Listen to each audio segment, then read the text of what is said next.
Okay. And I'm going to spotlight for everyone. All right, guys, thank you so much for being here. I'm very excited to share with you what I believe after facilitating more than 7,000 people, training 500 graduates now, what I believe are the most important components, and I'm going to be very specific to create transformation. And transformation is like a bit of a trigger word for a lot of people. They feel, yeah, really, like this is a bit of a, it's a bit arrogant almost, this word. So just want to really reinforce that I believe so far I've tried a lot of things that I believe those modalities are one of the most efficient way to change an adult. And I'll give you a little bit all the components, and then I'll happily open for questions after that. So I believe that the most important to start with is the relation that you have with yourself. So it has nothing to do with tools and techniques, but it's very much developing a nice relationship with yourself. If you're stuck in fear, in shame, in guilt, those vibrations will come across. And because the most important thing that when it comes to facilitation is nonverbal communication, it's very much activating the mirroring brain. People are just tuning into your vibration. And if that vibration is not well calibrated, this will have a huge impact. So before you step into facilitation, you really want to develop some practices that get you to, yeah, do the work. So if you haven't done it, psychotherapy, personal practice, it's for me both somatic and psychosomatic. So you want to do the release in the body, go to breath work, martial art, qigong, sound healing, whatever it is that is your thing, and dance and emotional release through dancing. I love that's one aspect, and then the part that is related to going back to the narrative. So the story is what happened to you, and be able to speak about it. And so many of us just feel, well, I just don't want to go there. I know that it's been hidden there, and I just keep it, and I just don't want to go there. There are some doors that just rather not open. The problem with that approach is that it doesn't work. So that's the only problem. So I really encourage you to do that. As you're working on yourself, there is something that I found really powerful. Yes, there is the whole work, and we all have our narratives and our stories and what happened to us. And it's equally important to cultivate happiness. I don't believe that happiness just comes like that. I think it requires some intention. So having a practice of happiness is, for me, has been a game changer. I was really good at just complaining and feeling sorry for myself. But the moment I decided, okay, well, cool, I can dedicate some time in my day to journaling, to releasing, to crying, and then I'm going to cultivate time for joy and happiness. So for me, for instance, I go with my dogs and cats, so having a moment where I really cuddle with them and I play with them. So bring play in my day. And then I go in nature, and there in nature I bathe into the beauty and the sensation that I feel when I'm surrounded by beauty. So all of a sudden I really connect to something greater than my little self, and this brings me a lot of joy just observing birds and insects and things around me that really inspire me. And yeah, I can really notice that no matter my state and what's going on for me, when I spend time cultivating happiness, this is something that impacts me positively, health-wise, at every level. The point here, it's just something that I practice. It's not something that relies on what's happening in my life. So I don't rely on relationship. I don't rely on success to feel happy. It's something that is intentional. That says, okay, I can choose to be happy. One of the mantras that we learn in the training is today is the best day of my life. And that's something that I say in the morning. And that's almost like an incantation, an invitation. And that's the vibration that bring into my day. And I was sharing with one of the participants how much I'm struggling right now with my health. So sometimes I do this and then I go to the hospital for the full day, you know. But my vibration when I'm in the hospital and do all the tests and I'm connecting with everyone is super high, and I'm genuinely really happy and I'm enjoying so much, you know. And then I'm in the hospital and says, oh, amazing, I get a day off. I get a full day to off, and I'm gonna get to just have maybe a very long meditation and connecting to the energy of the people who are suffering around me, and just, you know, then all of a sudden I feel, and sometimes I mean I did that 2 days ago, and it was an incredible sensation. Brings a lot of joy in my heart. So again, it doesn't really depend on what's happening, and doesn't need to be positive things happening in my life for me to genuinely feel happiness and joy and cultivate that. It is really important in the context of facilitation because it's a vibration that will be felt. Yeah, and if your vibration is heavy, no matter how good you are and how much knowledge you have, it's not going to work. The second tip, it's important to cultivate satisfaction. And that's really something that we have lost as adults. When you're a baby and you want a toy, and you go and you reach and you finally manage to get your toy, oh, then you really take time to really feel how amazing it is to be with that toy. Whereas as you're an adult, very often, once you get something, boom, you move on to the next thing. Oh, I am trying to sell my workshop and I sell a ticket. Okay, I don't even think about it. Now I need to sell another ticket. No, take a moment to really cultivate the satisfaction of having sold a ticket and be with that. And when I do a workshop, it's very much about, oh my God, how this workshop felt, how amazing I feel. So to really appreciate what you have when you receive it, rather than just always wanting more, more, more. Because the risk is that you're never going to be satisfied, no matter the success, no matter the number of people that you facilitate, it's not going to bring you anything. So you can facilitate one person and feel completely ecstatic from that one person that came, that trusted you, that came to your session. So cultivate satisfaction. Yeah. I'm going to say it again, personal practice. Can't skip it. You know, apply and teach, apply to yourself what you teach others. So it's very important to be congruent. So practice breath work, do your ice baths if those are the modalities, but have some kind of integrity in the way you practice what you preach. Yeah? What I love about facilitating those modalities, breathwork, authentic relating, circling, ice baths, movement, is that it really gives me a sense of meaning and purpose. And I anchor myself in that. And that brings me joy every day. That brings me happiness every day. It says, oh my God, I am contributing positively to the world, to the people around me. And that can be even one person sometimes. I remember 2 months ago, we were two facilitators. I was facilitating with my partner. And I'm at a point where I'm usually quite successful. You know, I'm expecting something between 15 and 20 people in my sessions. And only one person joined for 2 days. And we're two facilitators. So I basically make less than $2 an hour. Yeah. So in that moment, I really got extremely happy by my response. Of course, initially I was, am I doing it? Shall I cancel? Da, da, da.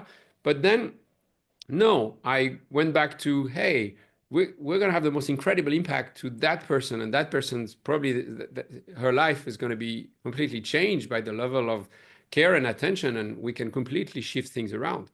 And it was one of the most incredible 2 days, because imagine now two facilitators focused solely on one person for 10 hours and 10 hours, what it did to that person.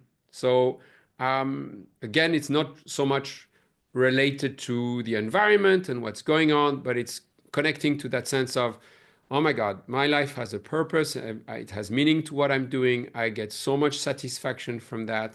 And this is making the impact to one person's life and not being attached to metrics and numbers and things like that. That, of course, everybody needs to make a living. I get that. And when it's there, it's great, but it doesn't have to be impacting me so much. Yeah? Something that is the signature of my style, which I believe has been one of the key to my relative success, is be fully authentic and vulnerable. Like I have nothing I'm hiding. I'm nothing I couldn't reveal right now in the share, in a Zoom with everybody, or live. And this sense of what I get out of this is a sense of freedom. Like I feel free. There is nothing guilt, shame, fear. Nope. And whatever I feel, I own, and then I talk about it, and then it leaves my body. So I feel completely clear. Why is that such a key to my success? Is because I vibrate around vulnerability, authenticity, and because of the power of mirroring brain, people do exactly the same in my sessions. So they will come at the end saying, "Oh my God, I didn't expect to be so authentic and so vulnerable. What happened there?" So they don't even know how they open themselves. But very much it's because I'm the teacher in the room. So they're kind of subconsciously wanting to do what I do because they come to me. And then when I see that, oh shit, he's sharing things that are pretty raw, I wouldn't expect someone to share that. It really gives them permission to do the same. And that is boom. It is where things unlock. So it requires a lot of work on yourself to come to a point where you don't care anymore. You just open book and you just share. And I know that if people are being triggered, then it's great. We've got some material to work with. And I have definitely done a lot of things that I am ashamed of, that I've done that I really not cool. But owning them, talking about them, it creates connection with people. It's very interesting that the more authentic I am, the more vulnerable I am, the more people feel they relate to me. And that's a little bit of a secret of those sessions. And that's something that everyone needs to really clearly understand. You don't have to choose between authenticity and belonging. I don't need to do something specific for the group to like me. I don't have to manipulate. I don't have to pretend to give them what I think they want to be validated and to be accepted. It's the opposite. The more I'm going to be authentically myself without minding what people will think, the more people feel, oh, wow, I would like this vibration. I don't need to agree. I don't need to validate this person's experience. But I think it's time for me to do the same. So why are my trainings transformational? Because it's a space of truth, of non-judgment, of non-advice giving.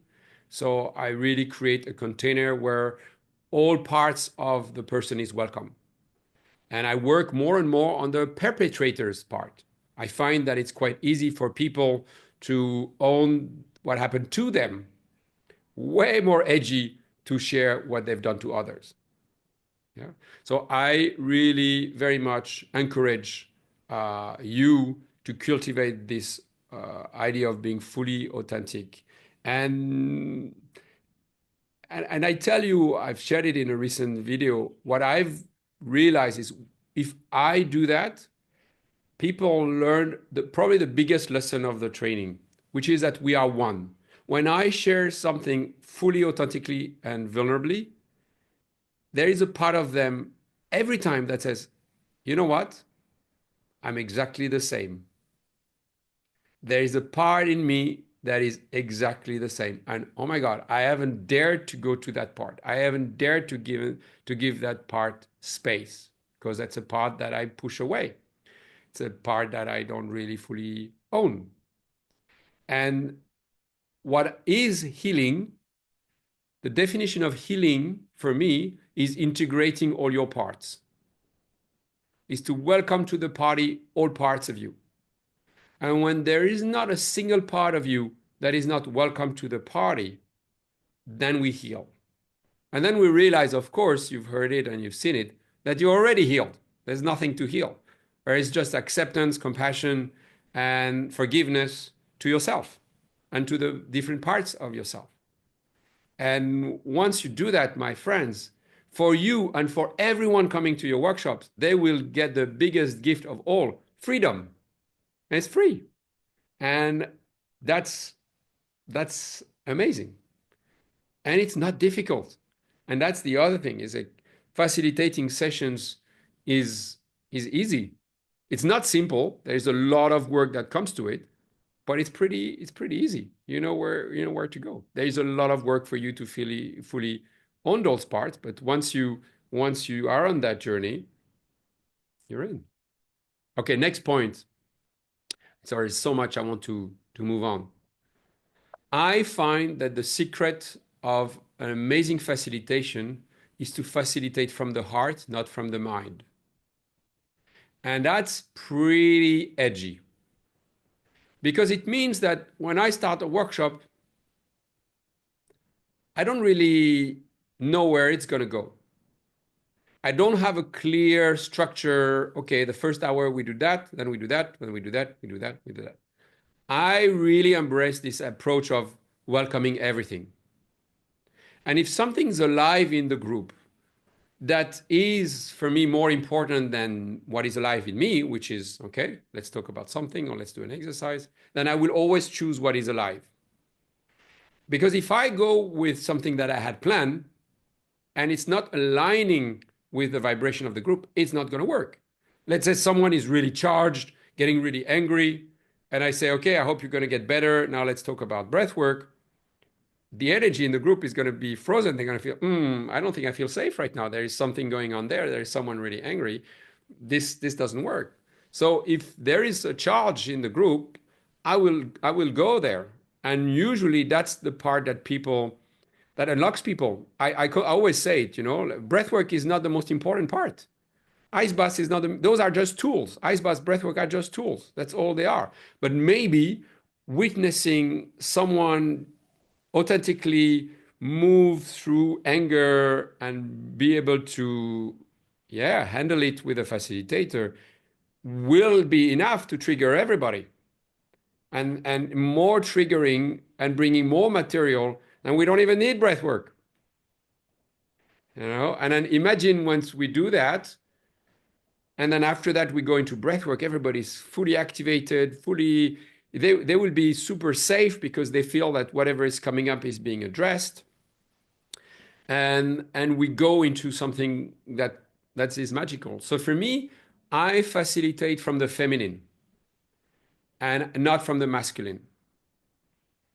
And being a man facilitating from the feminine is very empowering for people. So I'm fully allowing, listening, perceiving, and following the flow rather than directing, guiding with a goal, with a structure. I've learned that those, and no one knows whether there is a structure or not. I don't communicate that. But within me, I know that I'm rearranging the program, I call it the flowgram, according to what's going on.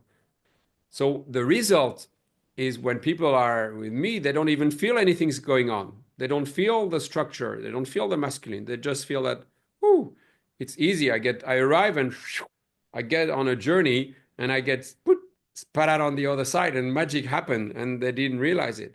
But for that, we need to stay in the feminine. That also requires a lot of work on yourself and self-doubt and being able to take risk and not necessary and releasing control, which is not necessarily an easy thing to do. But I think if you are able to do that, your facilitation will go to the next level. And when I say next level, because no one else is doing that, it will make you completely stand out for everyone else. Everyone else is very much facilitating from the masculine and also from the ego. Very often you see facilitators that you consider above you. The way they sit, the way they dress, the environment around them, the story they tell makes you want to admire them. Not me. When I share my stories, it's not stories that say, oh, wow, I hope I can be like Alex one day. None of them. It's like, oh, shit, that's a real human sharing a human story. And that's way more impactful than if I were sharing some kind of a hero's journey that you usually hear in sessions. So I would share about my struggles, my pains, my challenges as a father, as a human with physical limitations, etc., etc. And so this idea of authenticity and vulnerability, going into the feminine. But I want to say also that my masculine is very, very strong. So what does it mean? It means that my knowledge is very strong. My preparation is very strong. So I spend a lot of time preparing my sessions. Whether it's preparing, setting up the space, preparing, making sure I have backup of everything.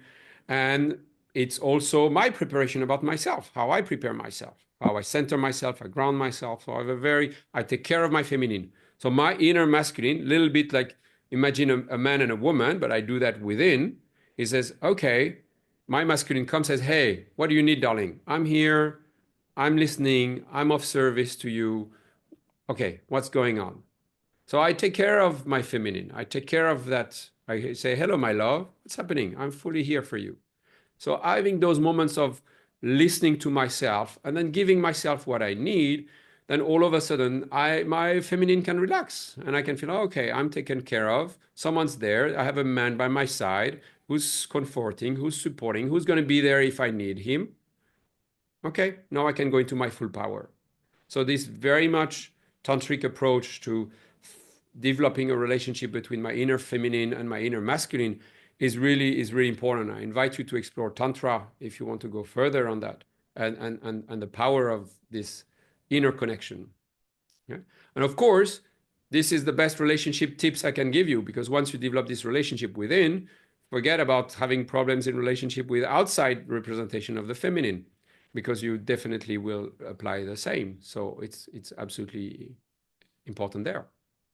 Yeah. So cultivate the masculine, develop your knowledge, study. I read a lot. I always have this idea of improving my knowledge all the time, staying curious, staying humble.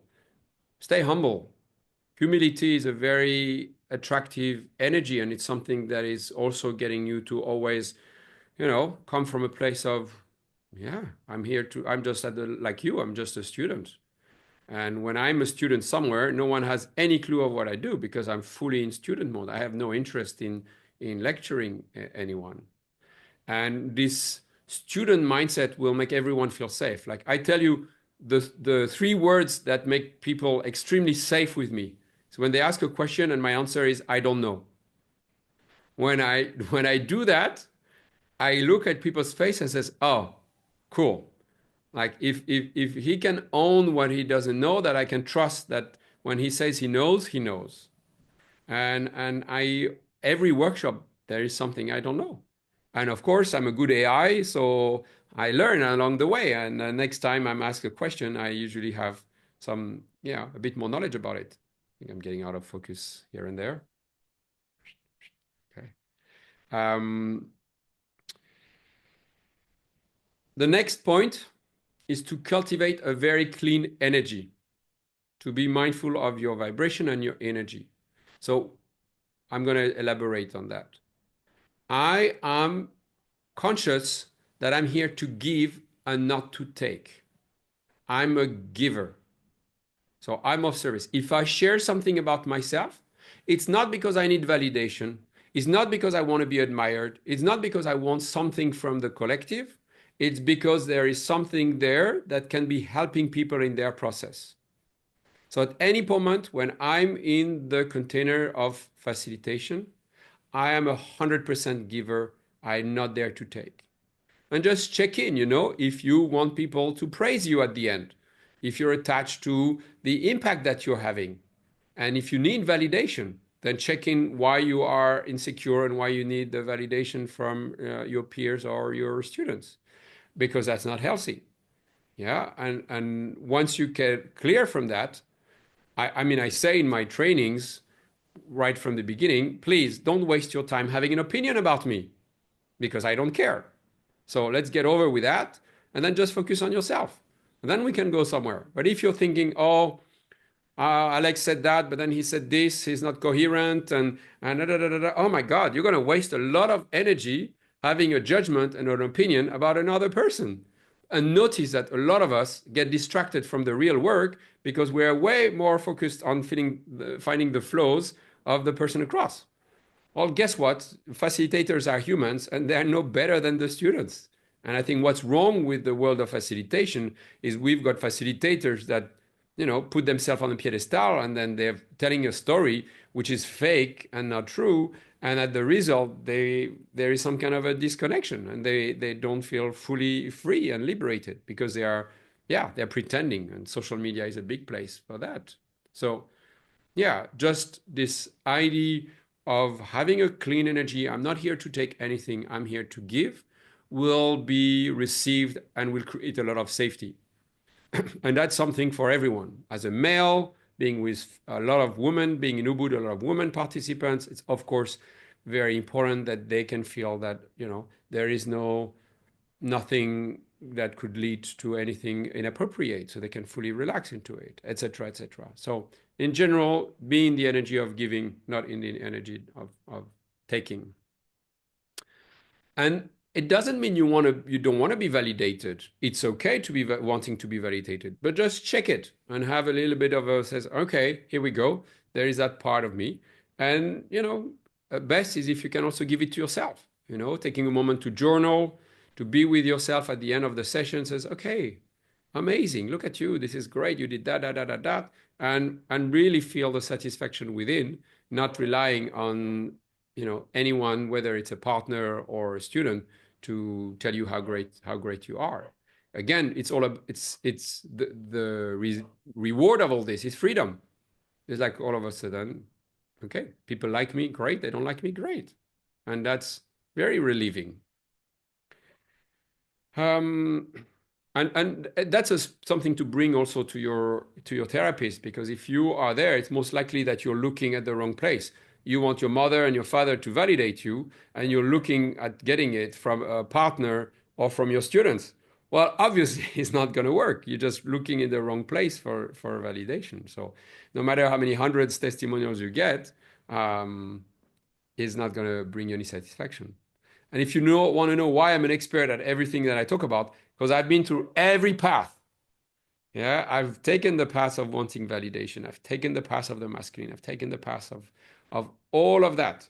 Yeah, so it's not coming from a place of right away doing it right. It's just doing it wrong and realizing it and doing the work and correcting and adjusting and coming to a place where yeah, I've achieved that level of freedom in some aspects of my life. Next, conscious of the time, I start my retreats, my workshops, my trainings with a strong intention setting. So I really take time to feel, okay, what is my intention today? And often it's something related to me, not related to them. And that can be something like, I want to have fun today. I want to, I want, that's what I want. I want to have fun all day. And then I bring that energy of wanting to have fun. Or actually, I feel tender and I have the intention of something very gentle. I have a spirit of gentleness today, So that's the vibration that I want to bring. So very often I will spend time reflecting, okay, what is my intention? Where I'm at? And the intention really starts from me. And I don't, that's again going into the feminine or the masculine. That's okay, it's always the same. There's a recipe. No, okay, today I'm different. Today that's my vibration and I make it my intention. And that makes the sessions so much more enjoyable for me. And that's so important to me. I want to have a good time. And if I'm having a good time, I know everyone's going to have a good time. So all I need to do is just focus on having a good time. Yeah. Ah. When it comes to workshops, I want to highlight some practical ones. I think it's important to have a bookend approach. It's obvious, but it's not always done well. There is a start and there is a finish. There is a check-in and there is a check-out.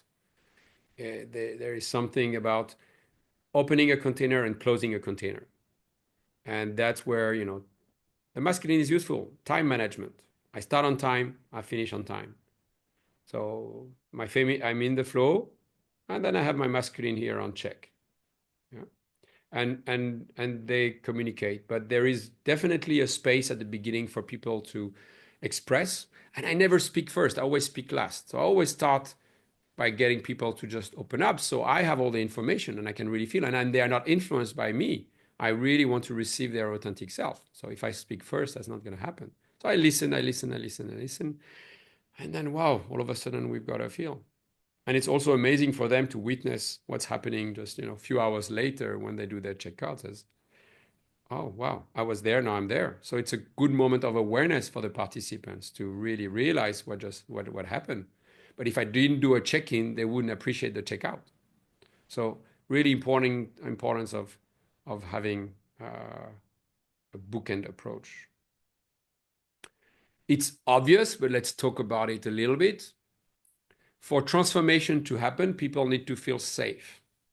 And that's something that all of you need to really reflect on and maybe create your own version of how can I create safety for people? If people are guarded, if people feel they have to protect themselves, they have their coping mechanism, their defense. Maybe they go in their head, they don't fully surrender, they just pretend, they just use humor. Everybody has their ways of not being fully authentic and vulnerable. So it's important to that's why the introduction is so important. That's why it's so necessary to really invest into feeling what's happening in the group and responding to create the safety. So my only goal from the moment people arrive to the moment they lay down to breathing is for them every second to feel a little bit more safe. And I have tools for that. I get them to do authentic relating games. I get them to dance and move and be uncomfortable. I use humor. I really get them out of their comfort zone almost right from the beginning. And at the same time, there is space for short interactions so they feel they can express themselves. It's a space where all of them is welcome. So sometimes they can express, I don't like it, Alex, and I don't like you. I mean, we had a girl in the last 2 days that she expressed she hated the music and she doesn't like French people and also doesn't like cats. So it was really not nice for her to be in the space. But you know what? The fact that she expressed that made her feel safe. And she was safe enough to be able to confront me saying, you know what? I'm not sure I feel safe because I don't like French people and the music you played sucked and I'm not happy with the cats around. The fact that she dared to say that says a lot about her safety and how comfortable she felt. And for everyone to witness someone being able to be so authentic and confrontational with a facilitator got them to also feel safer. So there's tons of elements that comes to that, but really it's this idea that, yeah, all of you is welcome. Yeah, just bring that part to the party. And of course, she had one of the most powerful transformation because triggers are your teachers. And when she could feel into the resistance and use and realize that those were excuses. It's easy to focus on me and it's easy to focus on having an opinion about me. Well, that's just a waste of her time. And once she realized that it was for her an avoiding mechanism, then the work started. So I'm always bringing the mirror to them of what is really going on, what's really going at play. For instance, when they criticize me, because it is never personal. And that doesn't mean my music was great. What it means is only part of the story. And I get them to reflect that, okay, what's there? So safety, creating trust is really important. I share some knowledge because knowledge creates safety. People are in their head a lot. So if they feel, okay, this guy knows what he's talking about, it helps them relax. I use a lot of ways for them to open up and plenty of moments for questions and self-expression. And I'm observing. I'm creating connection between them. I'm connection between within themselves. So with meditation, introspection, connection with me. I'm part of all the games. So I'm not this outsider, I'm inside. So when we do authentic rating games, I'm part of the game so they can hear my shame and my pride stories the same way they do with everyone else. A lot of micro components that at the end, when they lay down, they don't even know why we did all we did, but something happened that they relaxed. Something happened that the resistance dropped. I would say the most important I found over the years, and we were sharing with one of the participants uh, before, this idea of meeting people where they are. Yeah, that's almost the most important. Like, I really sense what's happening with the audience, with the group that I have, and I go there instead of me trying to lift them to where I am.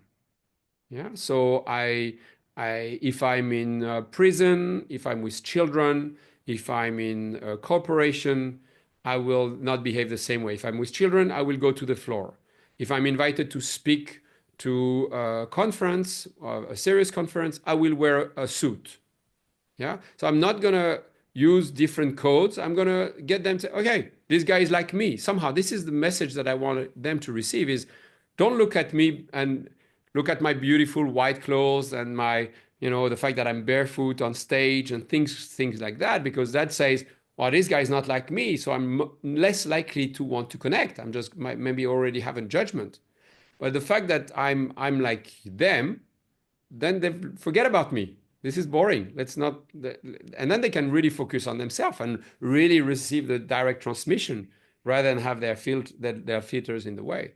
So there is something about the humility of my outfits that are really adjusting to the audience so that they leave me alone, basically. So many small things. The next point, attunement, and that's linked to safety. I'm obsessed with finding an attunement with each person. So I spend time when someone is talking, feeling them, feeling the rest of the audience to really, okay, what am I feeling? What am I reading? How are they breathing? What's happening with them? So really, really having this fine-tuned connection to myself, but relaxed enough so I can fully be connecting to them at the same time. And they feel that. They feel that. And when they feel the attunement, then they can drop into, okay, I connect with this person, I can be with this person, I can drop my judgment, okay, and I can come back. And someone is seeing me, someone is listening to me, is hearing me. And that means if someone wants a pen, I know they want a pen. If someone is waiting to go to the toilet, I know they're waiting to go to the toilet. So it's this fine feeling of, I know what you guys are going through, and I'm going to be responding before you ever express your need. And they feel incredible. They feel, oh my God, someone's finally paying attention to me. And that's not common, and I welcome that.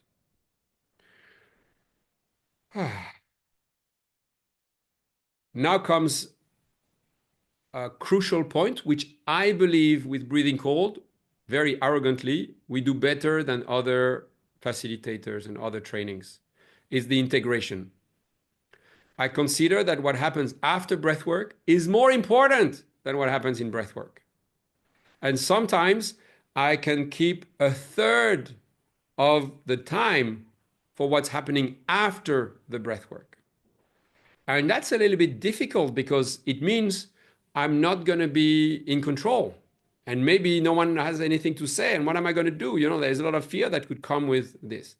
But I promise you, in my experience, creating space is what it comes down to. It doesn't matter the modality. It doesn't matter if you do sound healing, breath work. It's about creating space. And if people had space within to feel, and then they have a proper space to share, in circle, that's where things will unlock. Very often people will report that nothing happened during the breathwork session. But once they sat and they heard someone share something powerful, they felt emotional and they felt now they were ready to share. So of course breathwork worked.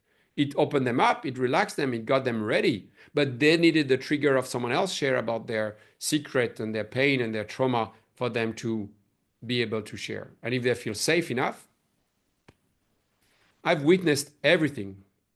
I've witnessed pedophiles share their attraction to children when there were mothers in the room. I've heard a woman share how she had been sexually abused and triggering a man to share how he abused women. You know, it creates an incredible space of healing. And in all traditions, if you look at indigenous cultures, there is the same word for healing and circle. And that's the secret. The secret is a circle. It's just sit together. Align. Breath work gets us to align. That's what breath work is. It's like, okay, let's breathe together. Imagine now for an hour and a half, we breathe in an aligned way. Oh my God, you know? And then we sit together. Something has been attuned, and all of a sudden the orchestra can play. And you don't need the conductor. It's just playing. And it's truly what people take away from those sessions is the level of depth of their shares and how they felt into it. So the integration after the breath is very important, as well as the support after the session. You know, the level of continuous engagement with the participants. Check in after a few days as, hey, just check in, what's happening, what's there. So developing a sense of authentic care. Yeah, not something just for the time and for what you paid, but no, authentic care. I think people really want to experience that because it's not something that's so often experienced anymore. So do that. I often say, and it's classic, but you want to always under promise and over deliver. You want people to leave your sessions completely wowed, saying, yeah, that's not at all what. You know, what do I communicate? If you check my website, I communicate breath work, ice baths, and authentic relating. Of course, none of those modalities are what they take away. If you look at the testimonials, has nothing to do with the modalities. No one's talking about them anymore. They're irrelevant. It's about the heart vibration. It's about the safety in the space. It's about the genuinely feeling, oh my God, I love these humans. They feel hope again. They feel, oh, I can connect with people. There is more than just a superficial level of connection that is possible. That's what people take away. But no one would sign up for that because of the world we live in, you know? People want something really tangible. So it's the modality that they attract them. But yeah, I found that under promise and over deliver is important. Now, as a facilitator, you really want to have a growth mindset. And that's almost the most important. If you have a growth mindset, you'll be successful. I always say that I have 2 steps to being a successful facilitator. Start, don't stop. Yeah? The risk is as soon as you're going to get some negative feedback or criticism, you're going to feel, oh my God, I'm not good enough, I'm a fraud, da da da da da da, and then you're going to quit. But if you have this attitude, I think it's Nelson Mandela who said, I never lose. Either I win or I learn. And you're in that mindset of, hey, I'm here to learn, all good. What it means is when I finish a session, I authentically, vulnerably ask for feedback. And my vibration is the one that says, you know what? I welcome spicy feedback. I want to really know what happened for you. And I get it. And it's painful. It's really, really, really painful because I always get something and it's always painful. But I integrate it. I am with it. And boom, boom, boom, boom, boom. I keep improving. And I keep improving not only my facilitation, but those are always messages that are very useful for my personal expansion, my personal integration, my growth. So I'm receiving because there's no separation between, you know, how we act in life, who we are, and how we facilitate. So having this ability to welcome everything without justifying. I don't reply with justification. I don't make them wrong. I take it. I receive it. It's their truth. It's their experience. Who am I to question it? And with that approach, you will always be fine. You will always grow. You will always be happy.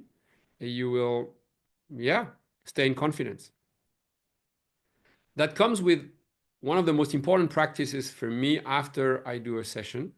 I sit and I reflect. And I always start with the incredible things I have done. So I go first for a long time on how amazing I am, how amazing my session was, all the things that worked amazingly well, and how what I've done and the impact that I had on these people. And I feel it, and I feel the pride, and I feel, wow, I feel an expansion. And then I go into the self critic. But it's really important to follow those steps, to really go into the self validation and the self appreciation. Because it's so easy to go for the critic. It's right there. We had it. It was our teachers, our parents. We know how to do it. We're so judgmental and so critic of ourselves. So acknowledge that and then say, okay, this part can wait at the door. For now, you're not welcome. You will come, you will have your space. For now, give me the celebration. Tell me how amazing I am. I want to hear it. Yeah. And give it to yourself and celebrate. Have a routine of celebration. What are you doing to celebrate?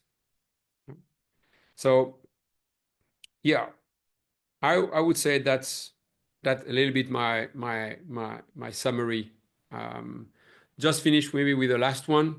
Like as humans, we constantly make assumptions about how we are being perceived in the world. And what I found very useful for me over the years is to check my assumptions. I'm telling myself this story. Is it true? It's difficult sometimes. Like I've asked, and I think it was 5 years ago, I've worked hard on it. But one of the assumptions that I had is because of my history and my relationship with my mother and with my grandmother and then all the women in my life, I make the assumption that I don't behave the same way with women and men. So I ask a question to the group. Hey guys, raise your hand and give me a number from 1 to 5. How much you think I don't behave the same way with men and women? And then I had quite a few women raise their hand. And I opened the discussion. Okay, what's there? What do you perceive? What am I not seeing? So I'm making that assumption. And of course, then I have material to work on with my therapist to release. And of course, I was extremely happy. For the last 4 years, I've been asking that question. Is no one raised their hand? So I feel okay, cool. This thing I've worked through that, and that was important. That was something I really struggled with because again, relationship with mother and grandmother. So yes, my friends, that's how for me are some of the tips and tools to be a great facilitator. At least that's why I share in my sessions. All right, friends, I will now take questions, reactions.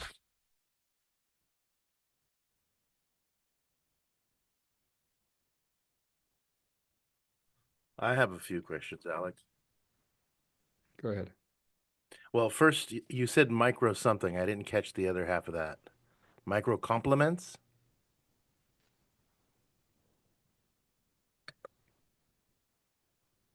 I think I'm not sure. I don't remember, but maybe it's little moments of check-in with the group. Like I don't do, Ah, okay, guys, we're gonna do an exercise. Say, hey, we're gonna do an exercise. Does it work for you?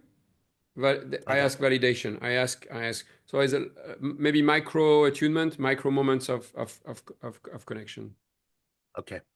Okay, so my real question was, you mentioned about letting them speak first and not really going into your story or you going last. Does that include like even the knowledge part, or like you really say nothing in the beginning, or do you introduce yourself at first? I should know this. I took your course, but I'm trying to Long time remember ago, a long time ago. Yeah, and probably I have evolved. So yeah. what basically what I share doesn't give anything away about me, so they can be focused on themselves. So what I start with movement. I start with not with the mind. I don't start with the language. So they are not allowed to talk, and we move. Mm. And then there is a meditation. And so they have heard me, they have seen me, but as a facilitator, there I haven't revealed myself. I haven't talked about me. They sense me. Yeah. So, but then we sit down, we open our eyes, and they have had. So we're not like 20 minutes in it, and we haven't spoken yet. And then says, "Hey, let's start with a check-in. I would love to hear." And I always ask the same thing: "What is your name? how you're feeling, and what's alive in you that you wish to share. Is there something heavy that's happening in your life and you need space to be heard? That's a good time. That's really important because if someone has had someone die in their family, they're not going to listen to you. They're going to be focused on that. Or if they're angry with their spouse, they're going to be just focused on that. But if they can speak about it, then it gets out of the way and then they can be present again. So for me, they need to be present. I want them to be present. So we check in. And if I notice that someone is charged, then I will inquire, says, oh, okay, I'm noticing I'm curious. My magic language word is I'm curious. Hey, I'm curious. What's if you want to share more about that? Because curious is a little bit like the child that comes say, I'm curious why you don't have a leg. You know, like parents can be embarrassed by, and actually, people are always very happy to talk about why they don't have a leg. You know, but it's the energy of the child that comes in a very nice way, non-charged. Oh, I'm curious why you only have one eye. You know, so I'm curious why you are, playing with your chair. I'm curious why you are grabbing your phone every five, just, and just bring it, this curiosity of the child, not being judgmental. It just brings some material right to the surface. So I start with that. And then we go around and then I check in. Because if I check in first, they will copy me. They will check in like me. And I don't want that. I want them to feel not influenced by my energy. I want them to feel the freedom to express themselves as they are. So it's important that I speak last. And when I share not like a facilitator. I share like a participant. So I would say, hey, my name is Alex, and right now I'm going through a lot of physical pain, and I didn't sleep well last night, and I'm struggling with digestion. So I will share like anyone else would share in their life. So basically, I tell them, I'm like you, you know. I don't share as a teacher, and then I close the check-in, and then I go into my teacher. I take my teacher hat. That creates safety, very much. Well, just from you describing it, it's very much like you did it when I was there. So you haven't changed all that much. You're still, it's still that, it's still similar. And it's quite common sense, it's quite common. Yeah, All of it is quite common. There's nothing that is like, oh, okay. It's right. quite obvious. Thank you. Yeah, yeah. Somatic breath work. Yes, absolutely. Ipsita, is she still here? I don't know if she's still here. No, she's gone. Is she? Yeah, she's gone. But yes, of course, we do in my breath work, we touch, we release tensions, we move, we use sound. So yeah, very much somatic. Somatic, soma means the body. Anything else, friends, that would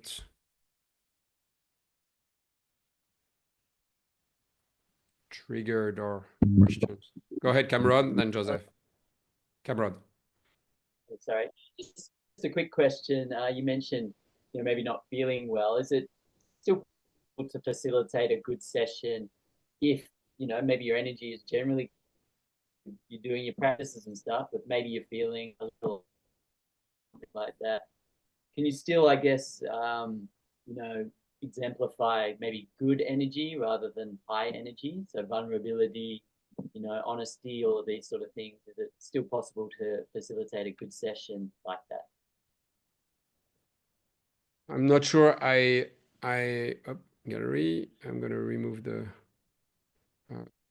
spotlight. The question is, if I'm not well in my body, do I suppress it to facilitate from a high vibration? Is that what I hear, or? More, can you still facilitate a good session from that energetic space? Yes. Yes. I facilitate when my heart is broken. I facilitate when my heart is full. I facilitate when I have when I'm sick. I always facilitate. I don't cancel. I facilitate as I am, and I'm expressing. But I'm mindful of the energy behind. So I don't share something to be for people to feel sorry for me or that I want all of a sudden people to take care of me. So I'm wondering, am I a taker all of a sudden when I start sharing something? So I maintain that filter. Am I still giving or am I taking? And if I notice that I feel shit, I would like someone to feel sorry for me, that's not the space, and that's not something that I will bring. But I will not bring it with that intention of honoring that I'm here of service and I remain of service, and that's not useful. So it's not from a space of hiding anything. It's just not relevant. Like right now, I have kidney pain, and so it's hard for me to sit, and I'm quite a lot. Why would I share that? It's like so but I would share something around a challenge that I have in a relationship with my children at the moment. So that's something that could be useful for them, or yeah, things that every time I share, is it of service? Is there something like I give you an extreme example I like to take. I had a group of bodybuilders and I do the check-in, and bodybuilders, I mean, bodybuilding is a coping mechanism. And Yeah. I go around and they are all close, close, close, close, close, close, close, arrive back to me. And I have 12 bodybuilders. It's a private.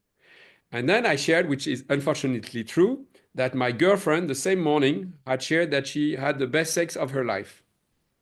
But it was not with me. And and I could see, and then I start crying. She went on the dance floor at yoga barn and she met someone and da da da. And I was Wow. heartbroken. And I like 11 guys I could see in their eyes that fuck, that's the teacher. We're supposed to learn how to be a real man from this guy. I'm not sure we are at the right place. But then one guy got triggered, and I could see that he was not making eye contact with me. So when I was clearing my snot, I say, "Hey, I'm curious what's going on for you." And then he starts sharing his story of betrayal, and everybody has a story of betrayal. So all of a sudden there was a different vibration in the group because he was a guy who was a bit stronger than me, so they could relate to him and his story. And that created immediate, they got this, they got it. Says, oh, okay, this is a place. That's what we're doing here. And I did it intentionally.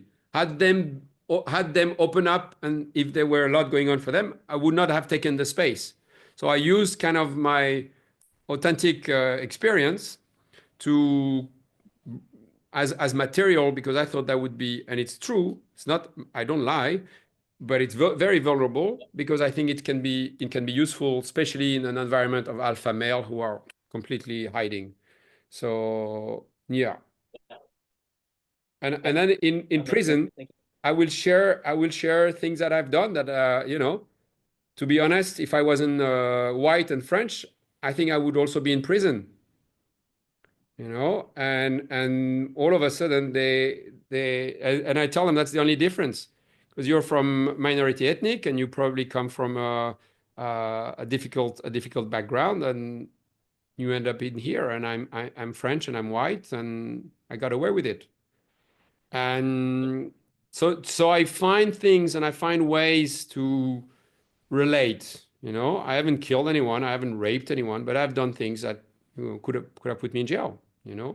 So and so in any, and then of course then I can facilitate kids, and I have plenty of stories for kids that I got them say, "Oh my God, he did that really," and then they love it, and then all of a sudden they can feel, "Oh, cool, this is also a kid who's doing these things," and then they can relate to my 5-year-old, and so it's meeting people where they are and being of service. Okay. Joseph, Well, thank you, Alex. Thank you, welcome, guys. brother. Joseph. Yes, hello again. Sorry. Basically, Cameron has says it all, and you replied it all. So yes, I was going to ask if we were sick or if you were not feeling okay, how would we take it? Because sometimes when we do the somatics, I include a lot of breath work. Basically, we focus on three techniques or whatever we call it: the slow breath, the regular breath, and the fire breath. But lately, I'm finding that people cannot reach the fire breath unless they are open. So, on this occasion, I would love to thank you for your openness. Thank you so much, Alexander. You know, I have let go of specific techniques now more and more, and I go for more of like when it comes to how to breathe. I just have some fundamentals around connecting breathing, and but I don't really impose a strong rhythm. I will do some guidance, but they're always offerings and optional. And people who don't relate to that, they also feel safe to not go there. So there is something about, yeah, giving freedom to people in how they breathe. So not too much guidance. I'm more here to allow than to direct. Again, it's the feminine. You know, I'm really much in the feminine in the breath. So I give them a lot of freedom. The only thing I tell them is whatever they feel they want to do, perfect. Think about how you would like to breathe and do the opposite. So breaking your natural instinct. So someone, if you're the type of person that always push themselves, then please don't move, be still, and soft breathing. And if you're always super soft, then I want to see you jump and reach the roof. So the idea of, doing things differently. Yeah. Thank you. You're welcome, Joseph. Gianni or Kiki, you had a question. Okay. Yes, I have a question about time constraints when you are facilitating with a large group of people and you only have a certain amount of time. What is the best approach to make people feel safe and comfortable enough to share without taking up too much time from what we're doing? So, first of all, I don't do short sessions. And I set my boundaries. Sorry, guys. And I don't care about, I don't care about the rule of the studio, of the festival. Sorry, then I don't do it. My boundaries are I need 4 hours. If you give me less than 4 hours, it's useless. I don't do it. So that first of all, I take care of my needs as a facilitator. If I want to have some kind of result, I need time. I'm not interested in doing anything less. Then I set boundaries for their share. So I can say, let's go around, say your first name, how you're feeling, and in 1 or 2 sentences, what's alive in you. So they know the rules. I've told them up front, you have 2 sentences. So if I interrupt, it's not me who is interrupting, it's the guy who is in charge of the guidelines, who is just reminding the guidelines. So it's not me being rude, is we have agreed that it's going to be 2 sentences or 1 word or 1 minute, and you go beyond. So, and I share some guidelines, and one of them is equal airtime. Yeah, and some people like to talk a lot, and some people are, and I tell that. I say, some of you love to take space, and some of you would love to have space, but they're waiting to be invited. And no, if you're always used to take the space, then be mindful of others. And if you're always shy, then come on, take responsibility for yourself and take the space. So everyone can take responsibility. So all of a sudden, it's no longer me. I don't want to be the police. I don't want to be the one who's saying, you talk, you don't talk. Says, grow up. If you are talking too much, then come on, enough now, take responsibility. And if you are super victim that everybody's talking but me, grow up also and take the space. So I empower them, and in a very harsh way. I really tell them. So if you're whinging that always the same people are talking, then just do something about it. Don't wait for daddy to take care of it. And then in the shares, I can interrupt people. Like if they are talking and lost in their narratives, I will interrupt them. First, I will interrupt them energetically. I will just come, I will grab my water bottle, I will change position on the chair, I will somehow give them awareness that there are other people around, and then so something energetic is shifting. And usually they can realize by themselves. And usually I can notice, for instance, they will speak fast. People who speak fast, they're in their head. So I will invite them to slow down. May I invite you to slow down? And usually when they slow down, they connect to their heart. When they connect to their heart, they go back to what's alive in presence rather than attached to the story of the past. So I have some, and then I may interrupt them and say, hey, what's going on right now? I'm curious. So I'm just reorienting because I don't want to have 40 years of history of your relationships right now. I need, and I know, and I can feel that you haven't spoken ever, and now you need to talk, and finally someone is listening to you and you want to get it out. I get it. And maybe and I can acknowledge that, and I can acknowledge what is obvious. It says, oh my God, thank you so much. I validate them. This is, I want to hear, I would love to hear all of this story. But right now, I would love for you to check how you're feeling right now and if there is anything you need from us. And I'm also conscious of the time and the size of the group. So if you can do that within a minute, that would be awesome. So, with respect and validation, I take care of everyone else. And yeah, always validate first. Always celebrate and validate. So I make them right, not wrong. Okay. Yeah, it's great. We are holding space, so there's that fine line, right? You have to remember, though, we're in LA, Yeah. and people are very entitled in the city. So, but the way you handle it with the validation and just gentle interruption is good. After all, we are holding space for them. I have a hard time sometimes interrupting people, but there comes a time where I have to actually say what you just said. I'm conscious. Let's be conscious of the time. There's more people here. Let's talk later. We'll offer them, an out to talk later. Amazing. Yes. Hey, I happily stay at the end of the workshop, and I would love to hear more. Or, also set your boundaries. This is my hourly rate, and I'll happily will receive you for a private session. You don't need to do. You need to have your boundaries. But also, if you set the guidelines straight from the beginning, it's easier. So if you really say, "Hey, we're going to go around," you get a maximum 1 minute to share. It's a bit easier than if you just then you're not. It's not Gianni who's interrupting. It's the guy who, and he's just reinforcing the guidelines.